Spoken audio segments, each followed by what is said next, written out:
Bismillahirrahmanirrahim. Assalamualaikum warahmatullahi wabarakatuh.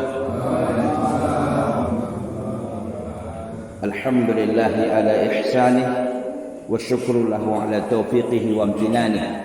Asyhadu an la ilaha illallah wahdahu la syarika lah ta'ziman li sya'nih wa asyhadu anna Muhammadan abduhu wa rasuluhu ad-da'i ila ridwanih. Fassalawatullahi wassalamu alaihi wa ala alihi wa ashabihi wa ikhwanih. Ikhwati fillah, azani Allah ta'ala wa iyyakum jami'an. Alhamdulillah, pada hari ini, hari Ahad, kita dipertemukan oleh Allah Azza wa Jalla. Pada hari ini kita sudah berada di tanggal 15 Rabiul Awal 1442 Hijriyah. Mudah-mudahan pertemuan kita di pagi hari yang berbahagia ini diberkahi oleh Allah Subhanahu wa taala.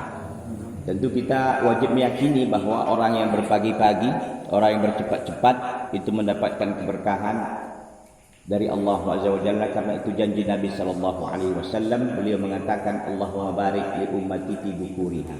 Ya Allah, berikanlah keberkahan kepada umatku yang mereka ini berpagi-pagi, yang mereka ini bercepat-cepat. Makanya Pak, kalau kita dulu di kampung, saya nggak tahu sekarang ini ya. Dulu kita di kampung itu memang nggak sholat orang di sana gitu. Jam 6 kalau udah terang itu, apalagi sekarang ini jam 6 sekira udah terang gitu. Itu mereka sudah ke ladang. Udah ke ladang, suaminya udah ke ladang, bawa cangkol, bawa apalah segala macam. Istrinya nanti jam-jam 8 bawa apa makanan, bawa sarapan gitulah kira-kira. Jadi tidak dua-duanya nunggu. Nah gitu. Memang kalau tradisi di kita orang Batak ini ada juga kan, istrinya yang kerja, suaminya yang bikin kopi, ada juga yang begitu. Ya. Tapi yang di sana saya lihat kemarin itu tidak, karena memang rata-rata yang namanya orang di kampung ini kan ekonominya lemah. Ya. Kalau nggak bekerja dua-dua itu kayaknya nggak sah gitu. Tapi istrinya itu nanti pulangnya pun dia cepat, pulangnya sore pun dia cepat untuk persiapan lah. Suaminya nanti maghrib baru. Ya, sekalipun suaminya nggak sholat, dua-dua nggak sholat nih ceritanya gitu. Ya, iya, iya, semuanya ya Pak ya, udah dapat dia semua ya. Iya, jadi intinya bahwa berpagi-pagi itu penting Pak, mencari nafkah ya. Kita berpagi-pagi itu perlu, makanya Pak biasanya orang yang rajin pajak pagi biasanya berhasil. Coba Pak, coba cek penelitiannya. Yang berpagi-pagi dia buka pajak pagi, yang dia kedainya jualan pagi gitu ya. Yang dia berpagi-pagi, pokoknya yang pagi-pagi. Oh gitu. Ya, ya memang begitu. Ya, tapi diiringi dengan ibadah, jangan hanya dunia kan. Tapi kita nggak tahu orang yang di pajak Tanjung Merawat sana udah sholat subuh apa enggak itu mereka ini. Nah ini sebagian ya, sebagian enggak. Iya, penuh ya, penuh selalu. Mungkin musola juga kecil banyak. Oh gitu misalnya. Ya buat 50 orang, 40 orang lah ya. Alhamdulillah. Ya. Jadi intinya saya maksud bahwa kita ini berpagi-pagi itu mendapatkan keberkahan. Saya kadang-kadang kalau pagi bersafar gitu, safar pagi, masya Allah, cepat sampai mudah. Apalagi pagi nggak ada macet, nggak ada apa, enak kan. Makanya antum kalau ada aktivitas, ada kegiatan, ya cepat-cepat pagi-pagi, ya berpagi-pagi itu sangat dianjurkan dan mendapatkan keberkahan dari Allahu Azza wa Jalla. Apalagi ada cerita orang bangun cepat nanti rezekimu dipatok ayam gitu kan. Jadi ini orang tua sebenarnya ini maknanya dalam, bahwa memang kalau kita berpagi-pagi keberkahan itu kurang kalau kita tidak berpagi-pagi. Makanya kalau antum pun narik becak biasanya pagi-pagi banyak itu ya. Oh, enggak ada ya. Soalnya belum bangun kali kalau narik becak ya.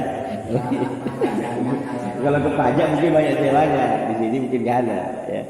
Baik, jadi saya maksud bahwa berpagi-pagi itu sangat dianjurkan. Makanya rugi sekali kalau jika ada orang yang badannya sehat walafiat, ya kesehatannya ada, rumahnya mungkin nggak terlalu jauh dengan masjid, tapi nggak mau bela-belain ke masjid ini, nggak mau dia bela-belain. Tapi kalau mau jam 4 mau pergi ke nanti ke Brastagi, wah itu bela-belain itu, pasang alarm, pasang ini, tidur cepat gitu.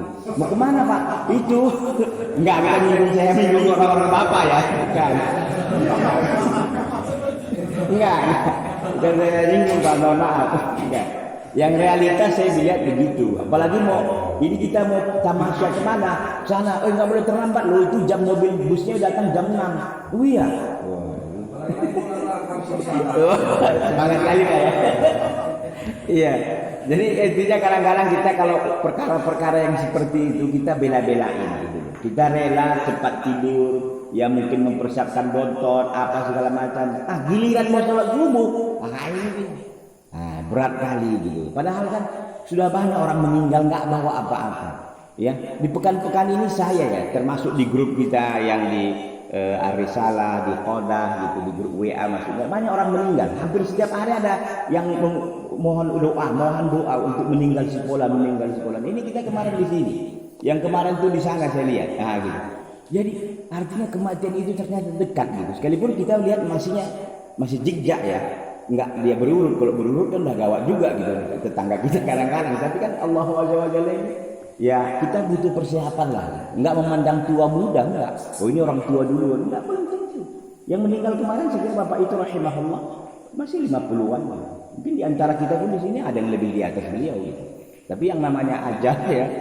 Ya enggak itu bukan menjadi ketentuan, maka saya katakan tua muda itu enggak menjadi ukuran itu bahwa dia akan ini, tidak. Semua kita pasti akan dipanggil oleh Allah Subhanahu wa taala. Tinggal persiapan kita bagaimana cara menghadapinya. Baik, ikhwan dan adik-adik sekalian berbahagia, kita akan melanjutkan ya kajian kita. Untuk saat ini kita membahas tentang al-yaumul akhir ya. Ini termasuk salah satu rukun iman yang ke-5 ya. Kita beriman dengan al-imanu bil yaumil akhir, beriman dengan hari akhir. Ini akan kita bahas insyaallah taala. Terkait dengan pelajaran kita, saya kira saya sampaikan secara dengan cepat bahwa di antara kita faedah kita beriman dengan Rasul itu ada 3 kemarin itu ya. Pertama adalah kita mengetahui bahwa Allah Azza wa Jalla itu memang betul-betul sayang kepada para hamba. Kenapa sayang? Karena Allah Azza wa Jalla itu mengutus para rasul untuk menjelaskan ke kita bagaimana sebenarnya Allah Azza wa Jalla itu diibadahi. Kalau tanpa rasul nggak tahu kita bagaimana sholat, bagaimana puasa, bagaimana pada zakat dan sebagainya. Itu yang pertama. Yang kedua, kita bersyukur nih kepada Allah ya atas nikmat yang besar ini diturunkannya rasul kepada kita.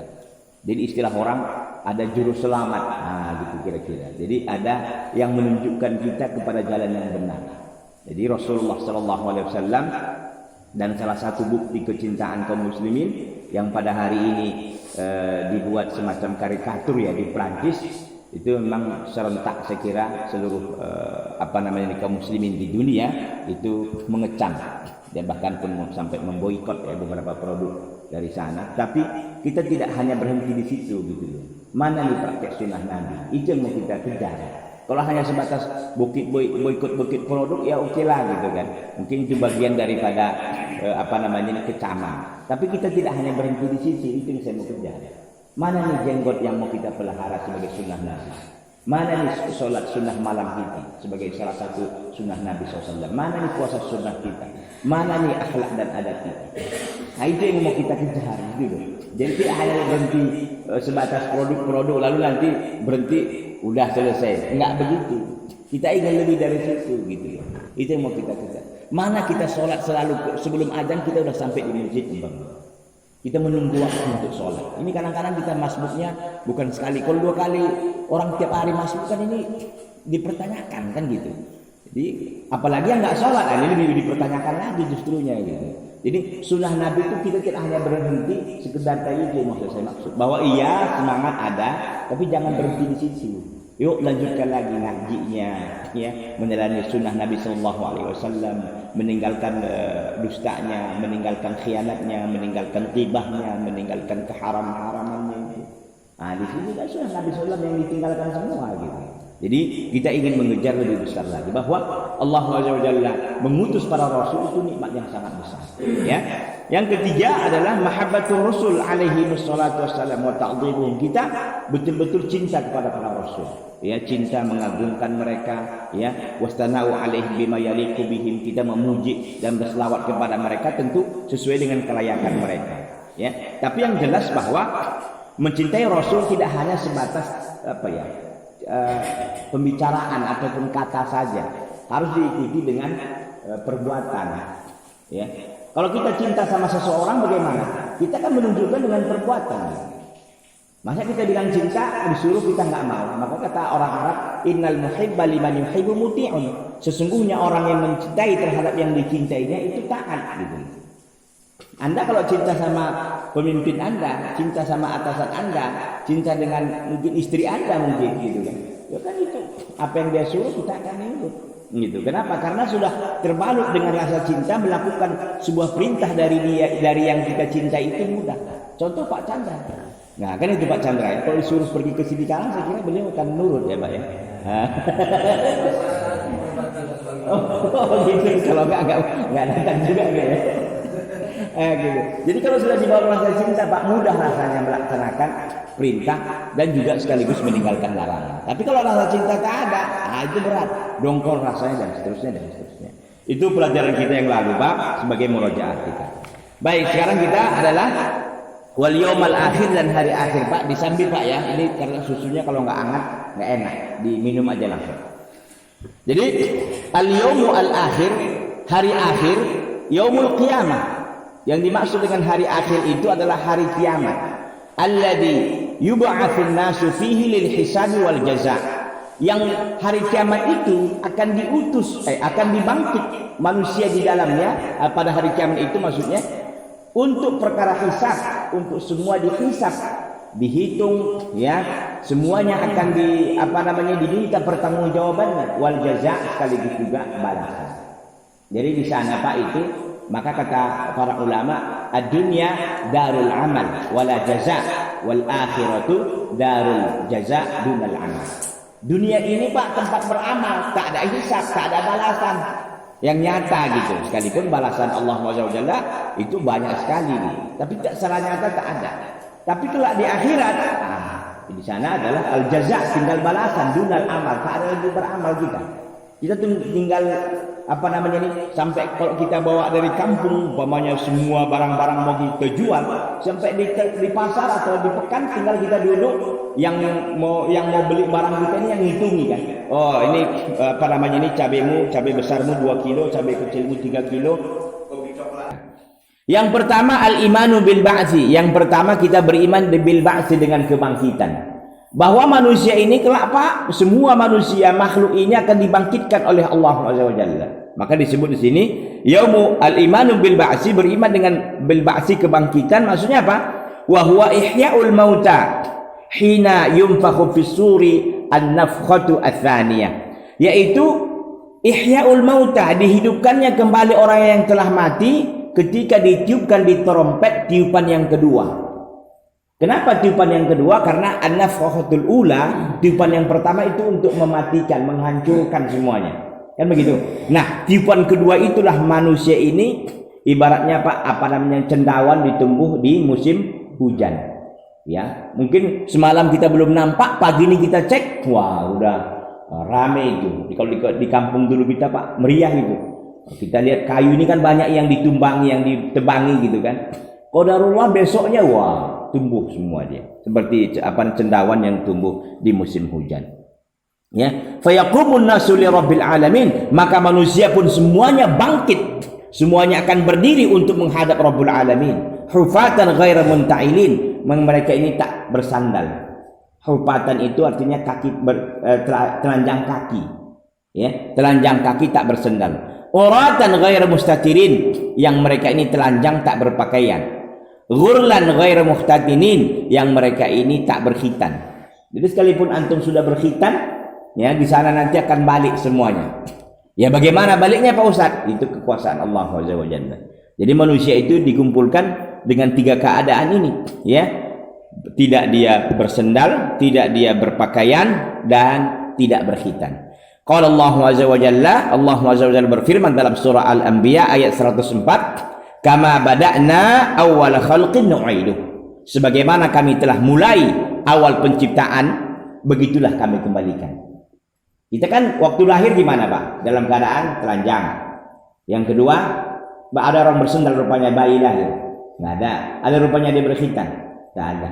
Begitulah kira-kiranya kelak kita dibangkitkan. Kama bada'na awwala khalqin nu'idu. Sebagaimana kami mulai awal kejadianmu, awal penciptaanmu, nu'iduhu, kami kembalikan lagi. Wa'dan alaina inna kunna fa'ilin. Itu sebuah janji kepada kami, inna kunna fa'ilin, sungguhnya kamilah yang akan melakukannya. Jadi Pak, seperti bayi kita nanti. Bukan seperti bayi maksudnya kecil, tidak. Posisi keadaan kita itu seperti itu. Tidaklah kita berselop, tidak berkhitan dan telanjang bulan. Ya. Wal ba'su haqqun sabitun dalla alaihi alkitab was sunnah wa ijma'ul muslimin. Dan kebangkitan itu adalah hakun, Pak, sebuah kebenaran, sabitun yang tetap. Itu kebenaran, Pak, tetap. Tidak seperti orang-orang yang menduga udah selesai kehidupannya, selesailah udah, enggak. Hakun sabitun itulah sebuah kebenaran yang telah tetap, yang telah ditunjukkan oleh Alkitab, oleh Al-Quran, wa sunnah dan sunnah Nabi SAW, wa ijma'ul muslimin dan ijma'nya kaum muslimin. Qala Allah azza wa jalla, thumma innakum ba'da dzalika lamayitun, thumma innakum yaumal qiyamati tub'atsun. Dalam surah Al-Mu'minun ayat 15-16. Kemudian sesungguhnya kamu setelah hal itu, setelah kehidupan, lamayitun, akan menjadi mayat. Semua kita pasti menjadi mayat, Pak. Thumma innakum, sesungguhnya kamu, yaumal qiyamati tub'atsun, sesungguhnya kamu pada hari kiamat, tub'atsun, akan dibangkitkan. Semua kita akan jadi jenazah, Pak. Calon-calon jenazah. Calon-calon jenazah. Udah jelas, Pak. Absennya udah ada, tinggal manggil orangnya. Ya, tinggal manggil orangnya. Makanya perbanyak amalan, Pak. Wa qala Nabi sallallahu alaihi wasallam, berkata Nabi sallallahu alaihi wasallam, yuhsyarun nasu yaumal qiyamati hufatan ghurlan, muttafaqun alaihi. Manusia akan dikumpulkan pada hari kiamat dalam keadaan hufatan, tak bersendal, ghurlan, dalam keadaan tidak berkhitan. Ini dalam satu riwayat, tapi riwayat lain nanti ada. Beliau katakan tidak ghair mustatirin, tidak berpakaian. Muttafaqun alaihi, hadis disepakati di atasnya oleh Bukhari dan Muslim rahimahumullahu taala rahmatan wasi'atan. Wa ajma'al muslimuna ala thubutih, dan kaum muslimin pun telah sepakat, telah berijma' bahwa memang adanya kebangkitan tersebut. Wa huwa muqtadul hikmah, dan itu merupakan sebuah konsekuensi dari sebuah hikmah. Maksudnya apa? Bahwa taqtadi an yaj'alallahu li hadhil khaliqah ma'adan yujazihim fihi ala ma kallafahum bihi ala alsinati rusulih. Qala Allah Ta'ala. Ini hikmah ini maksudnya apa? Inilah hikmah Allah Azza wa Jalla jadikan kepada makhluk ini ma'adan, tempat kembali. Yujazihim, Allah membalas kepada mereka, fihi, di tempat kembali tersebut, yaitu negeri akhirat, ala ma kallafahum, terhadap apa yang Allah beratkan kepada mereka, ala alsinati rusuli, di lisan-lisan para rasul. Bukankah para rasul yang memberikan kewajiban dan memberikan larangan kepada kita, Pak, melalui wahyu yang mereka sampaikan? Ya, para rasul yang mengajari kita. Oh, ini syirik, ini ini tauhid, ini enggak boleh, ini boleh. Kan begitu. Jadi para rasul yang telah mengajari para umatnya, maka Allah Azza wa Jalla akan membalas mereka sesuai dengan amalan mereka. Allah Azza wa Jalla mengatakan, afa hasibtum annama khalaqnakum abatha wa annakum ilaina la turja'un? Apakah kalian mengira bahwasanya kami menciptakan kalian abasan, dalam keadaan main-main, wa annakum ilaina la turja'un, dan kalian tidak kembali kepada kami, dalam surah Al-Mu'minun ayat 115. Jadi apakah Allah SWT menciptakan kita main-main begitu saja udah jadi, nggak ada lagi follow up-nya gitu, nggak ada lagi kelanjutannya? Enggak, ini ada kelanjutannya. Jadi berseri ini, Pak, kehidupan ini. Jadi dunia ini, Pak, salah satu episode kehidupan kita saja ini. Nanti akan berlanjut. Setelah kita dulu alam rahim, ya, dulu alam ruh, lalu alam rahim, ini alam dunia, baru nanti alam barzakh, baru nanti alam akhirat, baru surga atau neraka, ya. Baik. Wa qala lin nabiyyi sallallahu alaihi wasallam, dan Allah Azza wa Jalla berfirman kepada nabi yang mulia Muhammad sallallahu alaihi wasallam, innal ladzi farada 'alaika al-Qur'ana la radduka ila ma'ad. Surah Al-Qasas 80 ayat 85. Sesungguhnya yang mewajibkan kepada engkau Al-Quran ini wahai Muhammad, mewajibkan perintah, ya, juga memberikan larangan dan duka ila ma'ad, akan mengembalikanmu kepada tempat kembali, yaitu negeri akhirat. Sebagian ahli tafsir mengatakan maksudnya ini adalah ketika beliau keluar dari kota Mekah, akan Allah kembalikan kepada kota Mekah kembali. Bukankah beliau berhijrah dari kota Mekah ke Madinah? Baru setelah itu kan kembali kota Mekah ke pangkuan Islam setelah terjadinya Fathu Makkah, penaklukan kota Mekah. Ini sebagian ahli tafsir memaknai itu, tapi sebagian ahli tafsir mengatakan ma'ad di sini maksudnya negeri akhirat. Artinya bahwa Nabi Muhammad SAW pun, ya, yang telah diberikan wahyu, yang diberikan Al-Quran kepada beliau sallallahu alaihi wasallam, itu akan kembali ke sana. Apalagi kita ini Pak, makhluknya yang banyak kesalahan, banyak kemaksiatan, justru akan banyak pertanggungjawaban yang diminta oleh Allah Subhanahu wa taala. Ya, jadi ini sebagian ahli tafsir memaknai seperti itu. Ini seperti kata ceritanya adalah cerita Nabi Musa alaihissalam ketika uminya, ibunya itu memasukkannya ke dalam peti lalu menghanyutkannya di air. Paginya katanya Pak, sorenya itu pun, itu dalam surah yang ini kan Qasas 85. Qasas di awal, surah ayat-ayat di awal itu menceritakan Nabi Musa.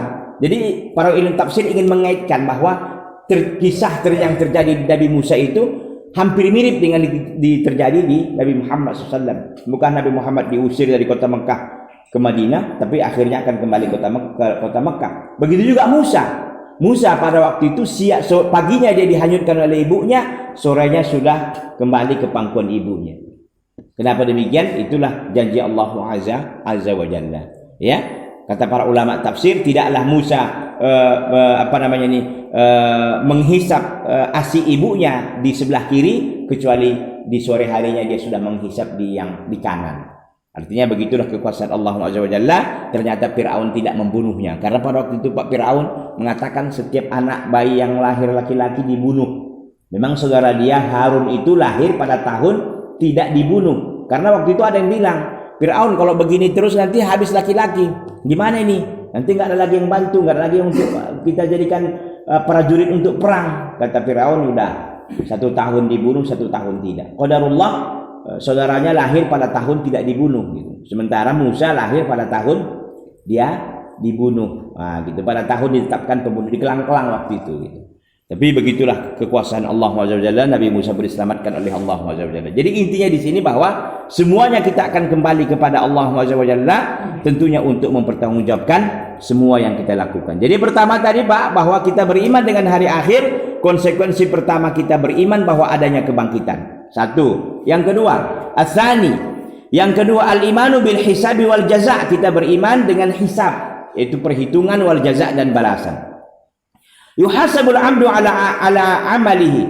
Seorang hamba akan dihisab, akan dihitung berdasarkan amalannya. Wa yujaza alaihi, dan akan dibalas sesuai dengan amalannya.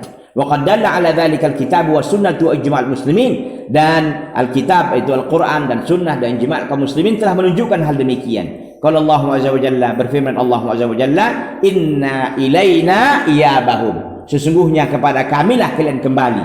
Thumma inna alaina hisabahum. Sesungguhnya kamilah yang akan menghisab kalian. Surah Al-Ghasyiyah ayat 25-26 yang sering dibaca oleh imam di hari Jumat itu. Ya.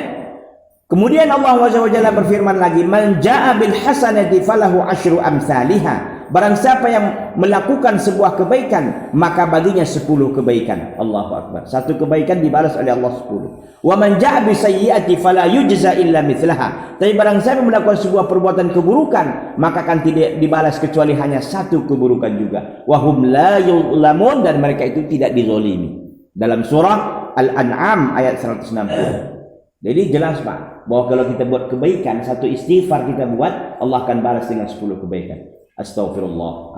Padahal istighfar itu Pak, dalam 1 menit kita bisa mungkin melakukannya 50 kali. Perkataan la ilaha illallah berapa puluh kali bisa kita ucapkan. Alhamdulillah wa la ilaha illallah, Allahu Akbar. Mudah. Sayangnya kita ini memang lalai dan lalai dan lalai. Ke rumah kita di sini saja Pak, bapak ke rumah ini mungkin bisa berapa kali selawat kepada Nabi Sallallahu Alaihi Wasallam. Masalahnya kita kan nggak perhatian dengan masalah itu. Padahal ini akan dibalas oleh Allah Azza wa Jalla. 1 kebaikan Pak akan dibalas 10. Tapi kalau keburukan yang kita lakukan nggak akan dibalas. oleh Allah kecuali hanya satu keburukan saja. Wa nad'ul mawazin al-qisṭa li yaumil qiyamati fala tuzlamu nafsun syai'a, dan kami letakkan al-mawazin, timbangan-timbangan yang sangat tepat, yang sangat adil, li yaumil qiyamah, pada hari kiamat, fala tuzlamu nafsun syai'a, maka tidak ada satu jiwa pun yang akan dizolimi. Wa in kana mithqala habatin min khardalin ataina biha wa kafa bina hasibin, dan sekalipun kebaikan itu seberat biji sawi, ya, akan kami datangkan balasannya, wa kafa bina hasibin, dan cukuplah kami yang akan menghitung semua amalannya. Jadi di sini Pak, kita beriman dengan al-hisab wal jaza. Hisab perhitungan, ya, semua amalan yang kita lakukan, dan jaza ada balasannya. Tentu sesuai dengan amalan. Kalau amalannya buruk, ya balasannya buruk. Itu tadi. Kalau antum banyak kebaikan, dikali 10 semua. Bahkan dalam riwayat mengatakan bisa saja ini sampai 700 kali lipat, bahkan lebih. Begitu. Ini minimal, ini minimal 10. Antum sholat 5 waktu berapa kali? Rakaat, 17 rakaat. Itu saja Pak, udah 170 kebaikan. Minimal itu. Padahal dalam sholat itu dikatakan 27 derajat lagi. Belum 27 derajat. Belum lagi langkah antum ke masjid. Langkah pertama itu menghapuskan dosa antum. Langkah berikutnya itu mengangkat derajat antum. Masya Allah. Belum lagi antum menunggu sholat, itu ada keutamaan lagi. Belum lagi antum berjamaahnya, belum lagi jumpa kawannya, ukhuwah Islamiyahnya, dan seterusnya, dan seterusnya. Luar biasa kebaikan-kebaikan yang disediakan oleh Allah Azza wa Jalla. Ya, jadi kita beriman dengan al-hisab wal jaza. Wa ini Ibnu Umar radhiyallahu anhuma, dari sahabat Ibnu Umar, semoga Allah meridhai keduanya. Anna Nabiy sallallahu alaihi wasallam, bahwa Nabi sallallahu alaihi wasallam qala, bahwa Allah Azza wa Jalla, bahwa Nabi sallallahu alaihi wasallam berkata, innallaha yudni al-mu'mina fayadha'u alaihi kafanahu wa yasturuhu. Sesungguhnya, kata Nabi sallallahu alaihi wasallam, sesungguhnya Allah Azza wa Jalla akan didekatkan kepadanya seorang mukmin, seorang yang beriman pada hari kiamat akan didekatkan kepada Allah, fayadha'u alaihi kafanahu wa yasturuhu. Maka Allah Azza wa Jalla akan meletakkan penutupnya. Kafan itu artinya penutup, Pak. Akan Allah letakkan penutupnya, wa yasturuhu, dan Allah tutup. Fayaqul, maka Allah SWT berkata kepada hamba tersebut, ata'rif dzamba kadza, apakah engkau tahu dosa ini? Karena catatan Allah lengkap. Engkau pernah dosa ini kau lakukan hari ini, jam segini, ini temanmu. Ata'rif dzamba kadza, apakah engkau tahu dosa ini? Ata'rif dzamba kadza, apakah engkau tahu dosa ini? Allah buat listnya mungkin banyak. Tahu nggak kau ini? Tahu nggak kau ini? Ini chatanmu sama wanita itu. Ini Facebookanmu, ini pertemuanmu, ini ribamu, ini penipuanmu, ini khianatmu. Begitu. Fayaqul na'am ya Rabb. Iya, aku tahu semua itu. Hatta idza qarrahu bidunubi, sehingga dia apabila telah dia mengakui semua dosa-dosanya, wa ra'a annahu qad halak, dan dia tahu akan hancur dari semua yang Allah bilang, ini tahu kau. Iya, semua kita iyakan. Dan dia tahu akan halak, kata Nabi sallallahu alaihi wasallam. Qal, maka Allah mengatakan pada hari itu kelak, qad sataratuha 'alaika fid dunya. Di dunia dulu aku tutupi dosa-dosa ini. Makanya orang pun masih suka sama kita karena nggak tahu keburukan kita. Allah tutupi dosa kita ini, Pak. Kalau tahu kita dosa ini, mungkin antum tak tahu, nggak mau bermajelis dengan saya. Mungkin saya pun tak mau berteman dengan antum, dan seterusnya dan seterusnya. Tapi Allah tutupi ini aib-aib kita ini. Ya, qad satartu 'alaika fid dunya, aku udah tutupi itu di dunia. Wa ana aghfiruha lakal yauma, dan pada hari ini aku ampunkan dosa itu semuanya. Allahu akbar. Fayu'ta kitabu hasanatih, maka diberikan catatan kebaikannya. Jadi di sini menunjukkan apa, Bapak? Ini menunjukkan bahwa kelak pada hari kiamat semua kita ini akan diajak bicara oleh Allah Azza wa Jalla. Ini salah satunya, Pak. Akan diajak oleh kata Nabi SAW dalam riwayat lainnya, akan Allah ajak bicara semua makhluknya biduni turjuman, tanpa penerjemah. Bagaimana caranya, Pak Ustaz? Wallahu a'lam. Yang jelas seperti itu. Ini salah satu tadi ini, Pak, bahwa Allah mendekatkan ya seorang mukmin kepadanya, lalu Allah tutupi, lalu Allah katakan semacam apa ya, semacam verifikasi atau semacam integrasi ya, integrasi ya, yang kalau di polisi itu kita Pak ditanya, begitulah kira-kira ya, ditanya tahu nggak dosa ini, tahu kita tahu, soalnya kita mau celaka kayaknya udah nggak ada harapan nih, udah dosa semua udah. Gitu. Tapi ternyata kata Allah, aku dah tutupi dosa ini di dunia, dan sekalian pun aku ampunkan. Inilah maha luasnya kasih sayang dan rahmat Allah Azza wa Jalla. Maka diberikan catatan kebaikannya. Wa amal kufar wal munafiquna fayunada bihim ala ru'usil khalaik. Adapun orang-orang kafir dan orang-orang munafiqun, maka akan dipanggil mereka di hadapan para makhluk. Haula'il ladzina kadzabu ala rabbihim, mereka itulah yang mendustakan Rabb mereka. Ala la'natullahi 'alal zalimin, ketahuilah bahwa laknat Allah kepada orang-orang zalim. Hadis riwayat Bukhari dan Muslim. Hadis ini menunjukkan apa, Pak? Hadis ini menunjukkan bahwa memang ini ada al-hisab wal jaza, adanya hisab, adanya perhitungan, dan adanya apa namanya ini balasan. Satu. Hadis ini menunjukkan, Pak, bahwa ada kemuliaan bagi orang-orang beriman. Allah tutupi, dipanggil lalu ditutup. Di dalam syarah hadis ini saya baca penjelasan para ulama bahwa ini nggak ada yang tahu, Pak, nggak ada yang lihat pembicaraan ini. Tapi kalau orang-orang munafik dan orang kafir tadi dipanggil nih di depan makhluk, woi orang-orang kafir, orang-orang munafikin, datang kalian kemari satu-satu. Nah, jadi tahu, oh ini si fulan nampak gitu. Tapi kalau orang beriman tadi, Pak, ditutup untuk menjaga kehormatannya, untuk menjaga apa namanya ini harga dirinya, begitulah kira-kira. Tapi orang-orang munafikin tidak. Jadi menunjukkan, Pak, itu tadi bahwa memang benar adanya ayat sudah menunjukkan, hadis sudah menunjukkan bahwa adanya al-hisab wal jaza, adanya hisab, adanya perhitungan dan hari pembalasan. Wa sahih Nabi sallallahu alaihi wasallam anna man hamma bi hasanatin fa'amilaha katabahu Allahu 'indahu asyru hasanatin ila 700 dhi'fin ila ad'afin katsirah wa anna man hamma bi sayyi'atin fa'amilaha katabahu Allahu sayyi'atan wahidatan. Masyaallah, luar biasa ini. Dan telah sahih dari Nabi sallallahu alaihi wasallam bahwa anna man hamma bi hasanah, bahwa siapa-siapa yang ingin melakukan sebuah kebaikan, dia ingin melakukan baca Quran, dia ingin sholat malam, dia ingin sholat duha, dia ingin baca Al-Quran, dia ingin bersedekah dan sebagainya. Ada niat ingin melakukan kebaikan, fa'amilaha, lalu betul diamalkan kebaikan tersebut. Katabahallahu indahu asyru hasanat, Allah akan tulis kepadanya 10 kebaikan, ila 700 dhi'fin, sampai 700 kebaikan, ila ad'afin katsirah, sampai berlipat-lipat yang lebih banyak lagi, bisa lebih dari 700. Wa anna man hamma bi sayyi'atin fa'amilaha, bahwa barang siapa yang berkeinginan ingin melakukan sebuah keburukan, fa'amilaha, lalu dia lakukan, kataballahu sayyi'atan wahidah, Allah akan tulis kepadanya 1 keburukan. Ini, Pak, balasan.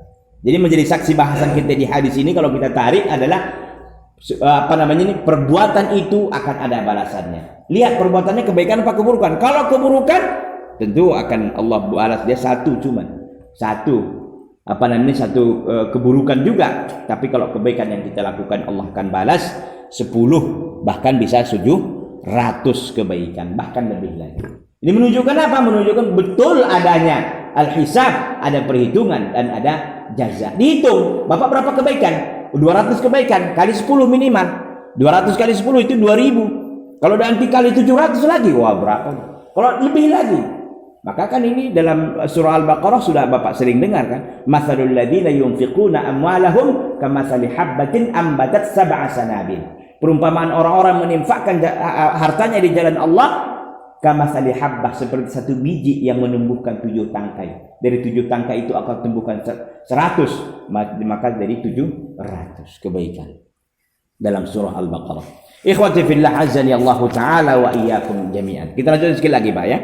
Wa qad ajma'al muslimuna ala isbatil hisabi wal jazaa' 'ala al-a'mal, dan kaum muslimin telah sepakat bahwa telah ditetapkannya hisab, ada perhitungan, wal jazaa', dan adanya balasan 'alal a'mal, semua amalan. Wa huwa muqtadha hikmah, fa inna Allah ta'ala anzala al-kutub wa arsala ar-rusul wa farada 'alal ibadi qabula ma ja'u bihi wal 'amala bima yajibu wal 'amalu bihi minhu wa aujaba qital al-mu'aridin lahu wa ahalla dima'ahum wa dzurriyyatihim wa nisa'ahum wa amwalahum. Dan kaum muslimin telah sepakat bahwa adanya hisab, adanya perhitungan wal jaza' dan balasan alal a'mal, di atas amalan. Dan itulah semuanya muqtadul hikmah, itulah sebenarnya sebuah hikmah, Pak. Apa hikmahnya? Sesungguhnya Allah SWT menurunkan kitab, mengutus para rasul, dan telah mewajibkan kepada para hamba menerima apa yang dibawa oleh para rasul dan beramal dengan apa yang telah diwajibkan beramal untuk itu, dan mewajibkan memerangi orang-orang yang menentang hal itu, dan menghalalkan darah mereka dan anak keturunan mereka dan wanita-wanita mereka dan harta-harta mereka. Bukankah kalau perang dulu kalau perang ya di zaman Nabi SAW itu memang begitu, Pak, diperangi orang-orang kafir ya yang memusuhi kaum muslimin, itu diperangi sampai itu darah mereka halal, anak keturunan mereka, perempuan-perempuan mereka. Tapi kalau anak-anak dan perempuan bukan diperkosa, bukan dibunuh, enggak. Kalau anak-anak dan wanita itu ditawan. Dalam Islam itu ada adabnya, Pak. Walaupun perang Pak Ustaz, iya ada adabnya. Ada yang harus dijaga. Bukan, saya kira PBB juga punya namanya itu apa ya, semacam kesepakatan internasional. Jenewa itu Pak ya. Kalau ambulan nggak boleh ditembak, kalau orang yang ini nggak, kalau misalnya begitu. Tapi kan ya di lapangan mana pula terkontrol kan begitu. Kebanyakan orang babat habis, mau anak-anak mau apa gitu. Ya, jadi di dalam Islam itu begitu. Jadi saya maksud di sini apa? Bahwa memang adanya hisab wal jaza, hisab dan jaza. Itulah sebenarnya konsekuensi hikmah ini Pak, bahwa Allah menurunkan kitab. Kan apa artinya ini kalau memang nggak ada nanti di akhirnya perhitungan? Ya, kitab telah diturunkan, para rasul telah diutus, dan kita wajib menerima apa yang disampaikan oleh para rasul. Dan kalau tidak, itu akan diperangi. Gitu. Ya, kalau sekarang mungkin tidak ya, tidak seperti dulu awal-awal Islam. Tentu awal-awal Islam dulu Allah SWT merintahkan. Ya, sekarang dakwahnya tentu dakwahnya tidak lagi seperti dulu Pak ya, dalam pengertian kita harus memerangi, kecuali dalam keadaan tertentu yang disebut dengan jihad. Itu ada jihad, itu syariat Islam Pak. Jangan sampai kita tertipu oleh orang-orang yang mengatakan ini kan jihadnya apa nih, jihad radikal. Enggak, jihad itu senantiasa, tapi jihad itu kalimat yang mulia Pak, perlakuannya pun mulia, enggak seperti orang-orang melakukannya sembarangan aja lalu mengatasnamakan jihad. Tidak demikian, ada adab, ada tata caranya, ada aturannya. Tidak semua orang boleh mengatakan diriku berjihad. Ya, kalau jihad dalam pengertian untuk diri sendiri, dalam pengertian untuk dia mengalahkan hawa nafsunya, mengalahkan dirinya untuk mau belajar dulu di majelis ilmu seperti ini, oke, itu jihad lain namanya. Tapi jihad mengangkat senjata itu adalah suatu yang mulia, tapi dengan aturan, dengan tata cara, dengan kriteria, dan tentu ada harus hal-hal yang dilakukan. Tidak sembarangan orang melakukan namakan jihad. Baik, jadi kita katakan bahwa hisab dan jaza itu pasti ada. Itu konsekuensi ini Pak. Kalau kita beramal akan ada ujungnya untuk apa? Ada nggak ujung dari amal kita ini? Ada. Akan ada hisab, akan ada perhitungan, dan akan ada jaza, yaitu pembalasan. Kalau lam yakun hisabun wala jazaun lakana hada minal abas alladhi yunazzahu rabbul hakimu anhu. Kalaulah seandainya tidak ada hisab Pak, tidak ada perhitungan, wala jaza juga tidak ada pembalasan, lakana hada minal abas. Ini semuanya hanya main-main saja. Yunazzahu rabbul hakimu minhu. Allah SWT disucikan, yang maha bijaksana dari hal demikian. Enggak mungkin Allah SWT tidak memiliki tidak memiliki tujuan yang sudah ditentukan oleh Allah SWT sendiri. Enggak mungkin Pak ini main-main. Ini serius kehidupan ini. Dan kehidupan yang serius lagi nanti kelak di akhirat. Ya, yunazzahu rabbul hakimun anhu, yang disucikan Allah SWT dari hal demikian. Ini bukan main-main. Waqad asyara Allah Ta'ala ila dzalika biqaulih. Allah SWT telah mengisyaratkan hal demikian dalam firman Allah dalam surah Al-A'raf ayat 7 dan ayat 6. Ayat 6 dan 7 Allah SWT katakan, "Falanas'alanna alladziina ursila ilaihim wa lanas'alanna al-mursalin." Maka sungguh akan kami tanyakan umat-umat yang diutus kepada mereka para rasul, dan kami akan tanyakan para mursalin, para rasul. Jadi rasul akan ditanya, umatnya juga akan ditanya. Falanaqussanna alaihim biilmin, maka kami akan ceritakan kepada mereka dengan ilmu. Wa ma kunna ghaibin, dan kami tidaklah jauh dari mereka. Dalam surah Al-A'raf ayat 6 dan ayat 7. Jadi ini menunjukkan Pak bahwa apa? Bahwa para rasul juga akan ditanya tentang apa yang diwajibkan kepada mereka. Dan umatnya juga ditanya, ditanya tentang apa? Tentang apa yang disampaikan oleh rasul. Maka nggak ada ceritanya kita ini Pak bisa main-main. Karena rasul juga ditanya, kita juga ditanya. Ya, Rasul tentu para rasul menyampaikan, kami sudah menyampaikan ya Allah apa yang kau wajibkan kepada kami. Tinggal pertanyaannya kitanya gimana ini? Sudah melaksanakan apa tidak? As-salis yang terakhir, yang ketiga nih Pak, al-imanu bil jannati wan nar. Kita beriman dengan surga dan neraka. Jadi kalau saya ulang, pertama tadi konsekuensi kita beriman ataupun hal yang harus ada dalam keimanan kita dengan yaumul akhir. Pertama Pak, kita beriman dengan al-ba'ats, kebangkitan, bahwa kita yang akan dibangkitkan, satu. Yang kedua, kita beriman dengan hisab wa jaza. Apa tadi? Hisab, perhitungan, dan balasan. Yang ketiga ini al-imanu bil jannati wan nar, beriman dengan surga dan neraka. Wa annahuma al-ma'alul abadi lil khalqi, dan bahwasanya keduanya surga dan neraka itu adalah tempat kembali yang abadi kepada para makhluk. Ini tempat kembali abadi, Pak. Artinya kalau surga ya surga, kalau neraka ya neraka. Nah gitu. Nggak ada ceritanya surga baru ke neraka lagi. Tidak, yang ada adalah dari neraka ke surga. Karena nggak mungkin orang masuk surga kecuali udah klinis betul gitu. Karena ada itu kadang-kadang cerita kita dengar, ada di surga dia diseret, nggak ada, Pak. Sebelum masuk surga itu ada pemeriksaan ketat yang disebut dengan di sana itu kisos. Yang di sana ada kontoroh, ada sebuah titik terakhir, di situ diperiksa. Nah, di sini nanti kata para ulama, kalau kita ada kaitannya dengan dosa dengan orang lain, ini akan disucikan lagi. Ini Pak masalahnya. Kalau kita ada dosa dengan orang lain, kita zolimi dia, kita sakiti dia, maka caranya kata para ulama kan di sana nggak ada bayar rupiah, nggak ada dolar, nggak ada Singapura, nggak ada apa. Di sana itu kebaikan. Berapa kesalahan Anda? Maka hati-hati, Pak. Makanya kata para ulama berbahaya kita dosa dengan orang. Kalau kita zolim sama dia, oke, zolim. Kita tahu, Pak, satu kezoliman ya akan dibalas dengan apa namanya ini? Satu kezoliman, kita tahu kalau itu keburukan. Tapi kalau kebaikan, satu kebaikan dibalas 10, bahkan bisa 700, maka bahaya, Pak. Kita kan ngasihnya kebaikan. Kebaikan berapa berarti? Kebaikan yang kita kasih kan itu bagi dia. Kalau kita zolim sama dia, itu kan kebaikan bagi dia kan. Makanya kita balasnya 10, Pak. Jadi makin tersedot apa kita ini. Kebaikan kita itu, ya semakin hancur kita. Maka di situ nanti dikatakan dalam hadis Nabi yang disebut dengan itulah yang disebut dengan al-muflis. Muflis itu orang yang bangkrut, orang yang pailit. Apa yang dimaksud dengan orang muflis itu? Kata Rasulullah SAW, man ja'a bil hasanah, man ja'a biz zakati was salati